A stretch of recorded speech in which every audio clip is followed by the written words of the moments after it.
அனைவருக்கும் வணக்கங்க. ரிதன்யாவோட அப்பா பேசுகிறேங்க.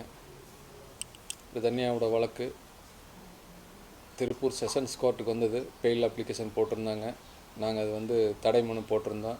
செஷன்ஸ் கோர்ட்டில் பெயில் தள்ளுபடி பண்ணிட்டாங்க. அடுத்தது அவங்க உயர்நீதிமன்றம் சென்னைக்கு அப்பீல் போட்டிருந்தாங்க. அங்கேயும் நாங்கள் தடை மனு போட்டிருந்தோம். 55 நாளைக்கு அப்புறம் நீதியரசர்கள் அவங்களுக்கு கண்டிஷன் பெயிலில் ஜாமீன் கொடுத்துருக்காங்க. எங்களுக்கு மிகப்பெரிய வருத்தமாக இருக்குது. அதாவது என் மகளை இழந்துட்டா. மகள் இழந்த அந்த வருத்தத்துலேருந்து இன்னும் மீள முடியாமல் இருக்கிறா. ஆனால் இருந்தாலும் சட்டத்தையும் நீதியும் மதிக்கிறா. சட்டப்படி அடுத்தது நாங்கள் போராடுறதுக்கு தயாராக இருக்கிறோம். அதே சமயம் சென்னை உயர்நீதிமன்றத்திலையும் நாங்கள் சிபிஐ விசாரணை வேணும்னு சொல்லி ஒரு ரெட் போட்டிருக்கோம். அது வழக்கு நடந்துகிட்ருக்கு. கூடிய விரைவில் அதனுடைய ரிசல்ட்டும் எனக்கு அதாவது நீதி கிடைக்கும், சட்டத்தின் அடிப்படையில் நீதி கிடைக்குன்னு நம்புகிறோம். நாங்கள் சட்டத்தை நம்புகிறோம், நீதி அரசர்களை நம்புகிறோம்.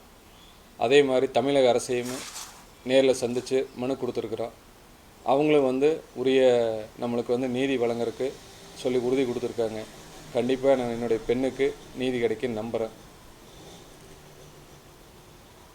அதாவது உலகத்தில் இருக்கிற எல்லா மக்களுக்கும் நான் சொல்கிற கருத்து என்னன்னு கேட்டிங்கன்னா, என்னுடைய மகளை இழந்துட்டேன். அந்த வேதனையிலேருந்து எப்படி வர்றதுன்னு கூட எனக்கு தெரியல. ஆனால் பெண்களுக்கு இவ்வளோ தான் இந்த சட்டத்தில் வழியா, இவ்வளோ தான் கால அவகாசமா அப்படிங்கிறத நினைக்கிற போது எனக்கு மிகப்பெரிய வருத்தமாக இருக்குது. அது எப்படி சொல்கிறதுன்னு எனக்கு தெரியல. நீதி அரசர்களும் இதை தயவு கூர்ந்து பார்த்து இதுக்கு சட்டப்படி உரிய என்னுடைய பெண்ணுக்கு நீதி வழங்கணும்னு நான் வேண்டி விரும்பி கேட்டுக்கொள்கிறேன். ஆமாங்க. சரிங்க.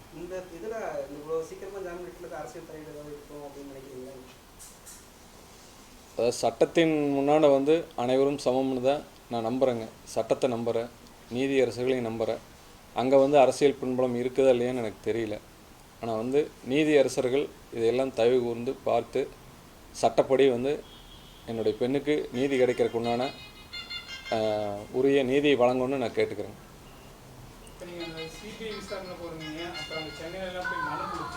ஆமாம். காவல்துறை நடவடிக்கை உங்களுக்கு எந்த வகையில் திருப்தி அளிக்குது? மேற்கொண்டு நடவடிக்கையாக எடுக்கணும்னு நீங்கள் அரசுக்கு திரும்ப கோரிக்கை எடுக்கிறீங்களா? ஆமாங்க. அரசுக்கு, தமிழக அரசுக்கு நேரடியாக சந்தித்து கோரிக்கை கொடுத்துருக்குறேங்க. இன்னும் விசாரணை எங்களுக்கு தெரிஞ்ச வரைக்கும் முழுமையான விசாரணை ஒன்றும் நடக்கலை அப்படிங்கிறது எங்களுடைய தாழ்மையான கருத்து. அதை காவல் அதிகாரிகளுமே தயவு கூர்ந்து கவனித்து இன்னும் தேவையான ஆதாரங்களை எல்லாம் திரட்டி சட்டப்படி என்னுடைய பெண்ணுக்கு நீதி கிடைக்கிறதுக்கு அவங்களும் ஒத்துழைக்கணும்னு இது மூலிமா நான் கேட்டுக்கிறேன். அதே மாதிரி என்னுடைய பார்த்தீங்கன்னா இப்போ சமீபத்தில் 2 நாளாக ஒரு வீடியோவில் போயிட்டுருக்கு. கவின் வீட்டில் திருட்டு முயற்சி அப்படின்னு சொல்லிட்டு. அதாவது அரசாங்கத்துக்கே தெரிவிப்பாங்கன்னு என்னுடைய நகைகள், பணம், காரு, ரிதன்யாவுடைய அனைத்து ஜுவல்ஸு, வெள்ளி பாத்திரங்கள், அவளுடைய துணிமணிகள் எல்லாமே அங்கே தான் இருக்குங்கிறது பப்ளிக்காக எல்லாத்துக்குமே தெரியும். அதை ஏன் அரசு காவல்துறை இன்னும் அதை மீட்டு கொடுக்கல, அல்லது எங்ககிட்ட கொடுக்காடி போகிறல ஒரு சட்ட நீதித்துறை முன்பாக அதை ஒப்படைச்சிருக்கணும். அதை ஏன் இன்னும் பண்ணாமல் இருக்காங்கிறது எனக்கு ஒரு கேள்விக்குறியாக தான் இருக்குதுங்க. அதை அவன் கூடிய விரைவில் அதை பண்ணணும். சட்டப்படி இன்னும் பண்ணணும். என் பொண்ணுக்கு நீதி கிடைக்கிற வரைக்கும் என்னுடைய சட்ட போராட்டம் தொடரும். என்னுடைய பெண்ணுக்கு கிடைக்கின்ற நீதி இந்த உலகத்தில் இருக்கிற அனைத்து பெண்களுக்கும் பாதுகாப்பாக இருக்குன்னு நம்பி இந்த சட்டத்தை போராட்டத்தை நான் நடத்துறதுக்கு தயாராக இருக்கிறேங்க.